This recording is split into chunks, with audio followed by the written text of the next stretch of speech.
Hi guys, nandito na naman po tayo sa ating inabangang teleserye, Ang Ating Kapatid. Dahil pumunta itong si Rosel doon sa bahay nila Chris. Pero nagulat ito nang may biglang tumawag sa kanya. Wala iba kundi ang kanyang kaibigan na si Adela, at pinapawis siya nito dahil hindi na daw kailangang humingi ng tulong kay Chris at meron na daw tulong galing sa isang taon na gustong tumulong sa kanila.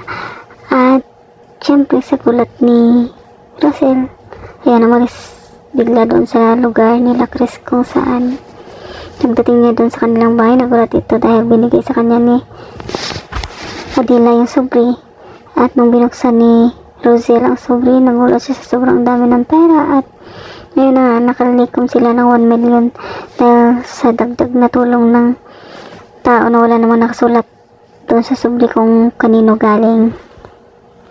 At sobrang nagpapasalamat itong si Rosel dahil sa kabila ng lahat, mayroong taong handang tumulong sa kanila. Tinanong niya si Adela kung kanino galing yun. Basta-basta na lang daw iniwan doon sa labas ng pinto nung may kumatok. Paglabas niya, wala na daw tao. At syempre parang ayaw maniwala itong si Rosel sa sinabi ni Adela, kung kaya't kinulit niya ito at tinanong kung talagang kanino galing yung perang laman ng sobre na yun. At ngayon, di na nakatanggi itong si Adela at sinabi na kay Rosel ang totoo. At yun na guys, ito naman si Tyrone sa hospital kung saan pinuntahan siya ng pamilya ng lalaking nabaril nito. At syempre nagulat ito nung binanggit nila na may kailangan silang bayarang 1 million.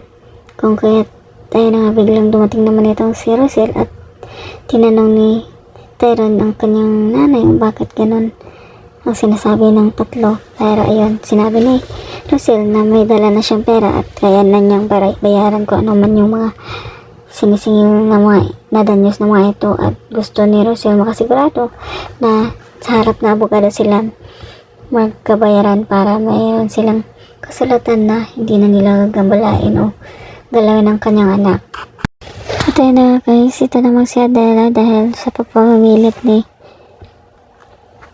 Rosel na sabihin kung sino ba talaga yung nabigyan ng pera, at sinabi niya na si Darius daw. Kung kaya sobrang nagulat itong si Rosel. At ayun na nga, ito si Darius naman talagang papuntang Dubai pala ito at naka-ready na ito para lumipad. Pero bago yun, bininta niya pala yung kanyang sasakyan para may maitulong ng pera sa kay Rosel. At ayun, naabutan siya ni Rosel sa lugar kung saan may mga dala-dala siyang luggage. At nagpasalamat si Rosel sa kanya. Sinabi niya na paano nalaman na Rosel kung kaya't ayun, sinabi din ni Rosel na si Adela ang nagsabi sa kanya ang katotohanan, si Darius nga pala talaga ang nagbigay ng pera sa kanya. At sinabi ni Darius na walang problema yan. At syempre sinabi din niya na mahal niya itong si Rosel. Kung kaya yan, sobrang nagsalamat itong si Rosel at napayakap ito sa kay Darius. At ayun na guys, abangan ng susunod ng balata. Ang pag-propose ni Wesley sa kay Belle. At ayun na nga. Thank you so much for watching. Please don't forget to like, subscribe, and press the bell button for you to notify on my next video. Thank you and bye!